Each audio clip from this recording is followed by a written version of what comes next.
दोस्तों, जिन्नात की दास्तान में आपका वेलकम है। तो चलिए सुनते हैं आज की खौफनाक कहानी। निम्रा की शादी को 4 साल का अरसा गुजरने के बावजूद भी वो मां नहीं बन सकी थी। वहीं उसकी देवरानी राबी, जिसकी शादी को 2 साल हुए थे, वो एक बेटे की मां थी। राबी दिल ही दिल में बहुत खुश थी कि उसके बेटे ही की अहमियत थी। सास नमदे भी राबी के गुण गाती और उसके साथ मिलकर निम्रा को बात बात पर ताने देती। घर का तमाम काम ये कहकर निम्रा पर डाल दिया गया कि उसके कौन से बच्चे हैं, जबकि राबी पर तो अपने बच्चे की जिम्मेदारी है। मौजू चाहे कोई भी हो, इख्तिताम पर यही जुमला बोला जाता, अरे इसके बच्चे तो है नहीं, काम ही क्या है इसके पास। निम्रा को बेऔलादी से ज्यादा दुख उनकी कड़वी बातों और रवैये का होता। वो सबका ख्याल रखती, घर के काम करती, मगर फिर भी सास नंदे अमाबी का साथ देती और उस पर तानो तशना के तीर चलाती। उसकी 3 नंदों के भी एक एक बच्चा था। गोया घर में वो वाहिद थी जिसकी गोद खाली थी। उसे ये ख्याल ही बहुत तकलीफ देता, मगर उसका शौहर अदनान उससे बेइंतहा मोहब्बत करता और उसका ख्याल रखता। माँ बहनों ने दूसरी शादी के लिए दबाव डाला, राबी भी यही चाहती थी। तब अदनान ने सबके सामने 2 टोक जवाब दिया, अगर मेरे नसीब में औलाद है तो निम्रा से ही होगी, मैं दूसरा निकाह नहीं करूंगा, और अगर औलाद ना भी हुई तो यह अल्लाह की मर्जी है। अदनान की निम्रा से ऐसी मोहब्बत देखकर न सिर्फ अदनान की मां बहनों पर सांप लौट गए, बल्कि राबी तो सदमे से मरने के करीब हो गई। हकीकत ये थी कि जब राबी के बेटा हुआ तो उसने सोचा कि अगर निम्रा को भी औलाद हो गई तो उसे भी बराबर की हैसियत मिल जाएगी। दरअसल वो और उसकी मां एक नागिन सिफ्त औरतें थीं, जो दूसरों की खुशियों से हसद करतीं। यहां तो मामला ही उसकी बेटी के मर्तबे का था। राबी के बेटा होते ही वो दोनों माँ बेटी एक काला इल्म करने वाले के पास गईं और उन्होंने निम्रा की कोक बांध दी ताकि वो कभी भी मां न बन सके। वो इस पर भी मुतमईन न थीं, बल्कि निम्रा पर नजर रखती रहतीं कि कहीं वो हामला तो नहीं हो गई। खानदान और रिश्तेदार निम्रा की खुश अखलाकी की वजह से उसकी तारीफें करते और उसकी गोद भरने की दुआएं देते। ये सब राबी से नाकाबिले बर्दाश्त था। एक दिन निम्रा को मौसमी बुखार ने आ घेरा। अदनान उसे लेकर डॉक्टर के पास गया। घर वापस आते हुए वो निम्रा के लिए कुछ फल भी लेता आया। जैसे ही वो घर में दाखिल हुए, राबी ने देखा कि अदनान निम्रा को सहारा देकर ला रहा है, फल भी उसके हाथ में है। दरअसल निम्रा को सिर्फ कमजोरी थी, जिसकी वजह से उसे चक्कर आ रहे थे। अदनान ने अपनी माँ से कहा कि निम्रा बीमार है, लिहाजा कुछ दिन उसे आराम की ज़रूरत है। सास ने तो कुछ न कहा, अलबत्ता राबी के अंदर तूफान बरपा हो गया। हो ना हो, निम्रा उम्मीद से है और दोनों मियाँ बीवी इस बात को छुपा रहे हैं। उसने अपनी माँ को फ़ोन किया और सारी बात बताई। माँ ने आमिल से राब्ते का मशवरा दिया और दूसरे दिन राबी अपनी माँ के साथ खबीस शक्ल वाले आमिल के सामने मौजूद थी। आमिल ने उसकी बात सुनकर कहा कि यह नामुमकिन है, मैंने उस लड़की की कोख पर बंदिश कर दी है, वो माँ नहीं बन सकती। मगर हासिद के दिल को कभी सुकून नसीब नहीं होता। यही वजह थी कि राबी भी तड़प रही थी। वो बोली, फिर भी मैं चाहती हूँ पक्का काम हो जाए। बेऔलाद है, फिर भी उसका शोहर उसे मोहब्बत करता है और दूसरी औरत का नाम सुनने को तैयार नहीं। आमिल ने कहा, ठीक है, करता हूँ इसका इंतज़ाम, मगर काम भारी और सख्त है, इसकी फीस ज़्यादा होगी। राबी और उसकी माँ ने हामी भर ली। आमिल ने माँ बेटी को 2 हफ्ते बाद आने का कहा। उधर निम्रा का बुखार उतरा तो वो फिर घर के कामकाज में मसरूफ हो गई। बावर्ची खाना बहुत गंदा हो गया था। निम्रा ने खूब मेहनत से उसे चमका दिया। देखा जाए तो निम्रा की नंदें भी इस जुल्म में शरीक थीं। वो हमेशा बेइंसाफी करतीं और निम्रा को तकलीफ देने से बाज न आतीं, क्योंकि उनके पास औलाद की नेमत मौजूद थी। उस दिन निम्रा की सालगिरह थी, उसे याद न था। अदनान ऑफिस से आया तो बहाने से निम्रा को लेकर घर से बाहर आ गया। एक रेस्टोरेंट में उसने निम्रा की सालगिरह का केक काटा और डिनर के बाद उसे तोहफे के तौर पर सोने का कीमती ब्रेसलेट दिया। निम्रा तो खुशी से निहाल हो गई। अदनान की मोहब्बत में वो घर वालों का कड़वा रवैया भी भूल गई। फिर दोनों वापस घर आ गए। निम्रा ने खुशी खुशी अदनान का दिया हुआ गिफ्ट सबको दिखाया। खुशी से उसका चेहरा गुलनार हो रहा था। उधर उसकी बड़ी नंद फाइजा और राबी हसद से गोया जल उठीं। नसीब देखो इस बांझ के, फाइजा दुख से बड़बड़ाई। उधर राबी बेचैनी से 2 हफ्ते गुजरने का इंतजार कर रही थी। आखिर वक्त पूरा हुआ और वो अपनी माँ के साथ आमिल के पास पहुंची। आमिल ने एक पुड़िया निकाली और कुछ देर उस पर मंत्र पढ़ा। फिर वो पुड़िया राबी को दी। इसमें क्या है? राबी ने सवाल किया। आमिल ने कहा, ये काली राख है, जैसे मैं कहूं वैसे ही इस्तेमाल करना।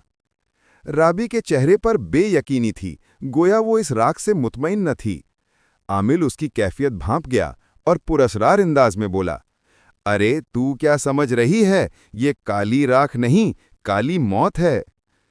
काली मौत? शमशान घाट में चिता जलते हुए मैंने हांडी रखवा दी है उसके नाम की। जली हुई चिता की राख है ये राख तेरी जठानी की सांसें चुरा लेगी। फिर उसने कहा, इस राख को ऐसी जगह डालना है जहां ये कम से कम 24 घंटे तक पड़ी रहे, फिर ये अपना काम शुरू कर देगी।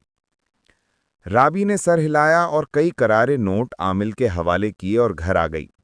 रास्ते ही में उसने सोच लिया था कि जब निम्रा बावर्ची खाने में मसरूफ होगी तब वो ये राख उसके बेड के नीचे डाल देगी। रात 12 बजे से पहले ये काम करना था। घर पहुंची तो दोपहर के 3 बज चुके थे। वो निम्रा के कमरे की जानिब आई तो मालूम हुआ कि आज अदनान ने छुट्टी कर ली है, इसलिए निम्रा भी जल्दी काम निमटाकर उससे बातों में मसरूफ थी। मतलब आज तो उनके कमरे में राख डालना मुमकिन नहीं, राबी ने सोचा।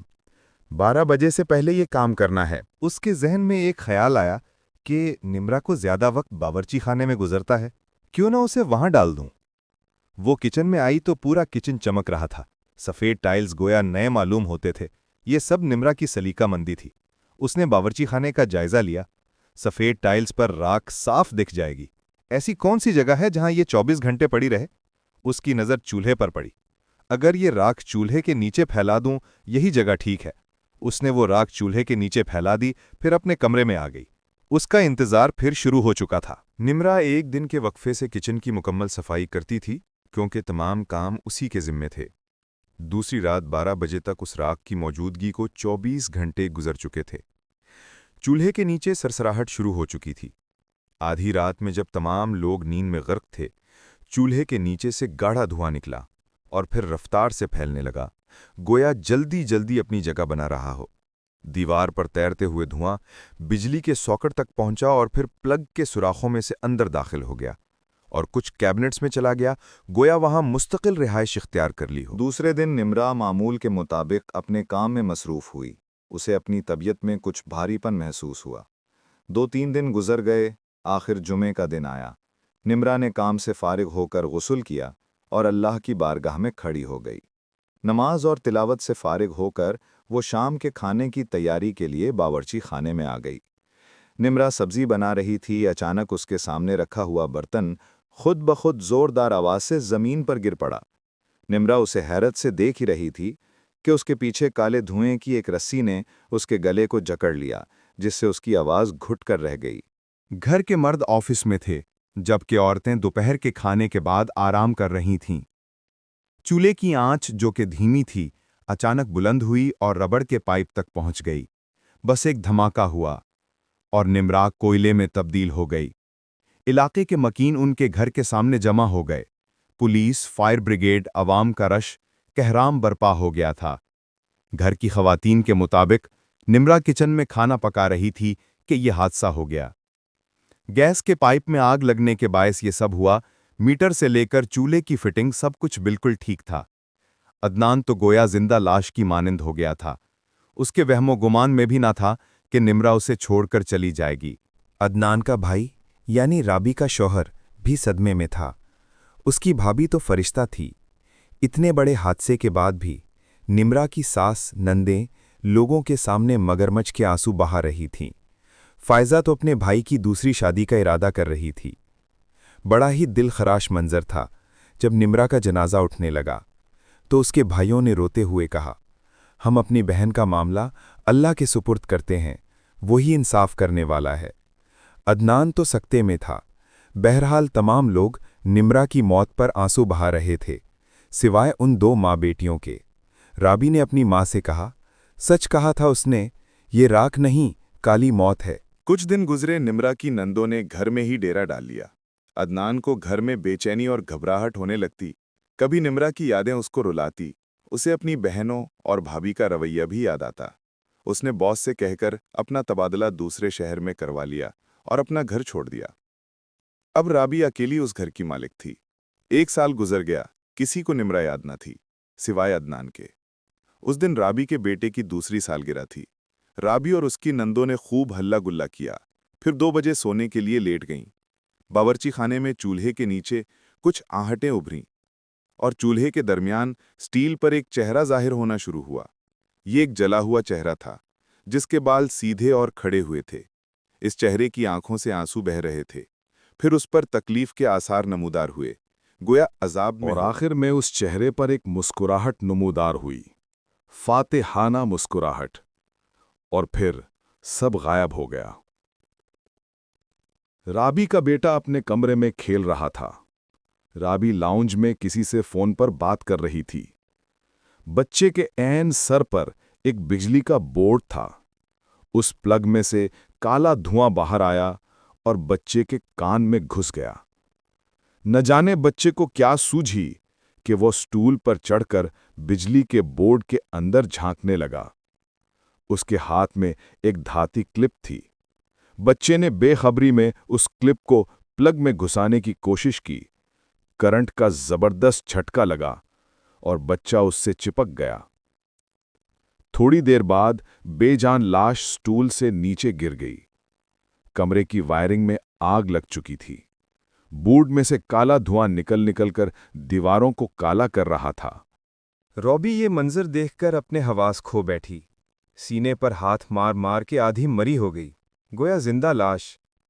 अल्लाह के कहर की पहली निशानी जाहिर हो चुकी थी।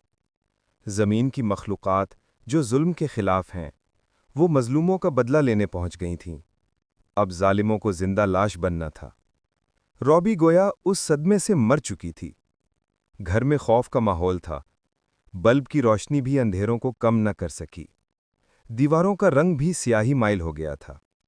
लोग उनके घर में खौफ महसूस करते, खासकर मगरिब के वक्त के बाद, तो कोई उनके दरवाजे पर भी खड़ा ना होता। बच्चे की मौत को आज 10वां दिन था। फायजा अपने शौहर के साथ बाइक पर अपने घर की जानिब आ रही थी। अचानक बाइक के साइलेंसर से स्याह धुआं निकला और बाइक के हैंडल के गिर्द लिपट गया। एहतियात से बाइक चलाते हुए न जाने कैसे बाइक एक बस से टकराई। बस तो आगे निकल गई, मगर बाइक हवा में उछली और गिर गई। फायजा का बच्चा उसके बाजुओं से निकला।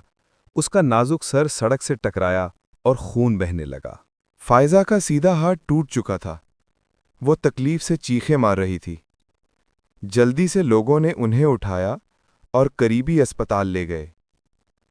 हैरत अंगेज तौर पर उसके शौहर को मामूली खराशें आई थीं। फायजा के हाथ पर प्लास्टर चढ़ा दिया गया।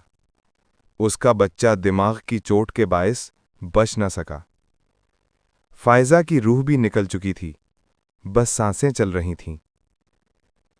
हादसे की इत्तला पर तमाम रिश्तेदार उनके घर पहुंच गए, जहां फायजा पागलों की तरह अपने बेटे को पुकार रही थी। वो सब अपने जुल्म की फसल काट रही थीं। फायदा की सास नंदों ने उसे उसके मैके में ही छोड़ दिया कि हम इस पागल की देखभाल क्यों करें। जिस घर पर कब्जा करने के लिए राबी ने मासूम निम्रा की जान ली, जिस जगह वो सब मिलकर निम्रा पर ताने कसतीं, आज वो और उसकी नंदें उसी घर के अंधेरों में रह रही थीं।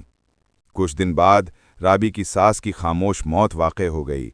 हैरत की बात ये थी कि उनका तमाम जिस्म स्याह पड़ चुका था। उनका घर आसेबज़दा मशहूर हो गया था, जहां कोई रोशनी नजर न आती। आज भी घर की दीवारों की स्याही कम नहीं हुई। बिजली के बोर्डों में खुद ब खुद आग लग जाती है और नए बल्ब खराब हो जाते हैं। घर अंधेरे में डूबा रहता है। राबी को घर के कोनों से धुआं निकलता दिखाई देता है तो वो चीखें मारती है। सच कहा था उस आमिल ने, ये काली राख नहीं, काली मौत है। और ये काली मौत उन जालिमों पर मुसल्लत हो चुकी थी।